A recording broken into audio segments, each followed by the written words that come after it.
All right, so if you would introduce yourself and tell people where we're at and what you're doing this evening. So, my name is Esso, no pun intended. Anyway, I'm a Christian rapper from London, out here in Houston, Texas, about to rock with the T.R.U.T.H, myself, Cannon, Julian, DJ Legit, and Chopin of Role Model Records. So it's been a blessed time, man. We've had a few shows already, so it's been cool, man. As you can hear, I'm really under the weather right now, so it's blessed, man. It's good to be on the road, be away from home, and travel the world and stuff. So yeah. So we were talking earlier. You said that you live in London, I guess, about 8 months out of the year, and then are you touring mostly when you're over here, or just doing music stuff? So I'm touring over here in Canada, in Africa. So this year I've been blessed to hit those three places. Spent 3 weeks in Africa. We did South Africa, Kenya, and Nigeria. Did 3 weeks with Show Baraka. Then I was here in May, June. Did some stuff in Canada. And did like a West Coast run and some like East Coast stuff. Then here I am again, doing more music. So it's a blessing, man. You know, I get to travel and get paid to talk about Jesus. Yeah. Yeah. Well, one of the questions that I always ask people is kind of their introduction to Christian hip hop or rap made by Christians and filled with faith. What was kind of your introduction to that? Did you grow up hearing it? What was kind of the first thing that you remember? So I hearing? definitely did not grow up hearing it. If you mean Kirk Franklin, then Kirk Franklin's what Christian hip hop. So you wouldn't even get that conversation. So my first ever experience of Christian hip hop, my first encounter was Fanatic, The Incredible Walk. So I would say that and The Truth. Welcome to the Incredible. What's this album? The Faith. Yeah. Okay. So those two albums, I remember me and my friend Prince, Prince, Isaac, and GP, who's my producer. We used to bump that album, those albums, religiously. And I didn't know what Christian hip hop was at that point at all, actually. And then so when I heard that, I was like, okay, cool. Then I went to Your Form of Senior High, and then my good friend Caleb just dumped a bunch of Christian hip hop stuff on my iPod. And that's kind of it. So I got introduced to Braille, Tripoli, Lecrae, Ambassador through that. But first of all, it was The Incredible Walk, and Faith by Truth, and then Fanatic. And were you a believer at the time that you heard it? I was, you know what I mean? So I wasn't even trying to do Christian rap. I just heard it and I was like, this is actually very, very good, So I still go back from time to time to listen to The Faith and listen to Incredible Walk, because those are real pivotal albums for my walk as a Christian. Yeah. You know what I mean? So, and were you rapping and doing hip hop at the time too? I was. So my dad took me to my first ever studio session, and so that was a blessing. But I didn't really know how to do Christian rap. You know what I mean? I was like, okay, cool. There were some cats doing it in London, and then some cats doing it over here. We actually had The Faith on bootleg, but it's not telling you what you got. But we had it was crazy, man. We used to bump that junk like crazy. So it's a blessing, man. So how did you get into thinking okay, this is something that I can do too, and this is a message that I want to communicate through my music? Yeah, man. So I became a believer. God saved me when I was 15. It took me a year to get to that place. So I started meeting some people. I started rapping in my youth church, in my church. People started to take notice of it, and I met some artists in the UK called New Direction, and that was kind of it. But it was only until 2010 when I released the 5 Solas that I thought, well, even then I wasn't sure if I wanted to do Christian rap as a job as opposed to a hobby. But the Lord just steadily built my platform, and man, He's giving me the grace to actually do it. So I wouldn't want to do anything else at this point. You know what I mean? Thank you. Thanks.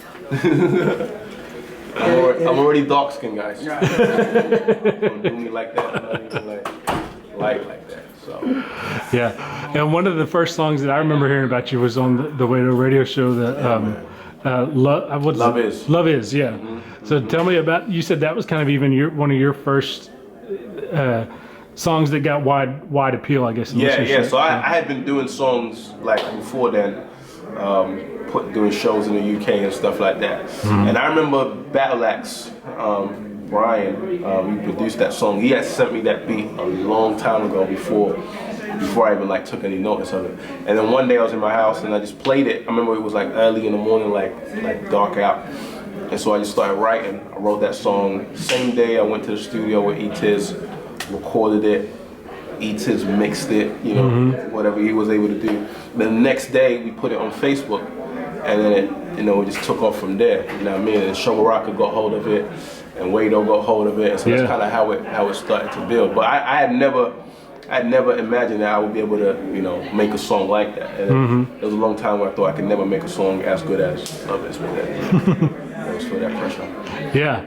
And so what's it been like now? You're connected with a label of Lamp Mode, and you've got, we were talking earlier, a lot of variety of different artists on there. How have they kind of helped focus your artistry and your ministry and that sort of stuff? So it's, for me, it's about being a student of the game. So learning from, a Shai, a Jason, a Levite, Tim, Hazakim, God's servant, because most of them have been in it for a long time. You know what I mean? I'm fairly new in this. So just, for me, I'm always trying to be the fly on the wall when they're having conversations, learning from them, seeing, some of it like that, what they aspire to do ministerially, with the local church, and even like serving the body through their music. So yeah, I'm always trying to learn from them. And I think one of the main things I've learned is just be faithful, be faithful, and God will, continue to open doors if He so desires. So yeah, man, shout out to the whole Lamp Mode squad, my brothers and stuff like that. Yeah. So tell me a little bit about the scene in UK. Yeah. How's kind of this Christian scene, and maybe how does it differ from what you've experienced in the United States and some of the other countries you visited? Yeah. So I think one of the main things that's different from, in fact, let me start with positives. So we have really great artists. I just name a few, like A-Star, Faith Child, Serene. These are some of the cats that people should be looking out for. Who are going to be doing really great things. So that's one of the main things I would say. We definitely have like great artists who are doing music for the kingdom. We have cats like Dwayne and Jahazel who have been pioneering for a while. One of the things we kind of lack, within reason, would be, I would say, structure. So there's no label situation in the UK like that. I'm assuming it's the same thing over here, really, because everybody wants to be an artist. Nobody wants to get behind the scenes. Nobody wants to be a promoter. Nobody wants to do booking. No one wants to manage. Everybody wants to rap. So, but that's the one thing that I'm trying to change and develop, and hopefully in the future, God will allow me to create some situations for artists so that they can tour and they can travel as well. So. Yeah, man, I think one of the main things we need to just do in the UK, and shout out to my brothers in London and England and stuff, is just to continue to create good music and allow God to use us where we are, So when I was in Nigeria, I saw a lot of guys just looking like, oh my gosh, Esso, man, you're where I want to be. I wish I was here. I said, bruv, listen, man, God has placed you in the position that you are for a purpose. He's giving you a voice to these people for a reason. I'm just fortunate enough to be able to bounce all around the world. But my heart is still for London.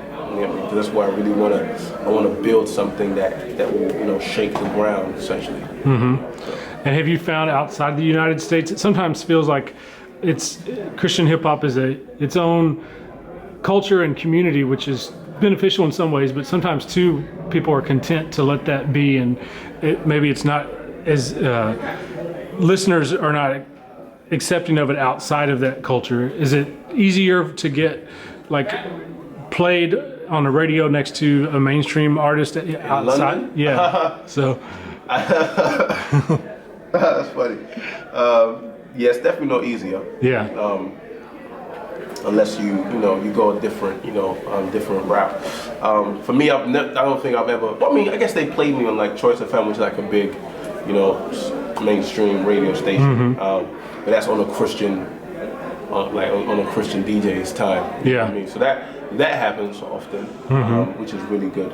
But you know how it is in the Western world, man. They don't want to be challenged by their sin. They don't want to be challenged to despise what God hates. They don't want that. So they want to continue loving it and stuff like that. But my whole thing is, I've just learned if the music's good, they'll at least give it a listen. Maybe they may or may not play it, but they know we exist, man. Because we're selling out venues that people in the mainstream are doing. So they know that we're doing something over there. There's a definite scene in the UK and a definite scene in Africa. One of the biggest festivals Christian festivals is in Nigeria, and it's a Christian festival, one of the biggest festivals. And it's a Christian festival, so tens of thousands of people. You know what I mean? Lecrae was just in Canada doing the same venue, like the amphitheater that Drake does when he does the OVO Fest. Yeah. Like he was just doing that. So Yeah. sold out, filled up. You know what I mean? So Yeah.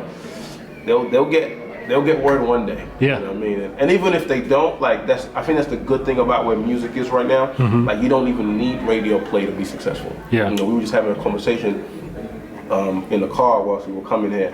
And like I was naming artists that, you know, most people just haven't heard. And I was like, bro, they're selling out the Fillmore. They're selling out, you know, BB, like all of these play House of Blues, stuff like that. Like, and we've never heard of them on the radio station. Yeah. And I feel like that's the one thing that Christian hip hop has as a card, I would say. You know what I mean? That we're able to do these venues. You know, some more than others, of course. Yeah.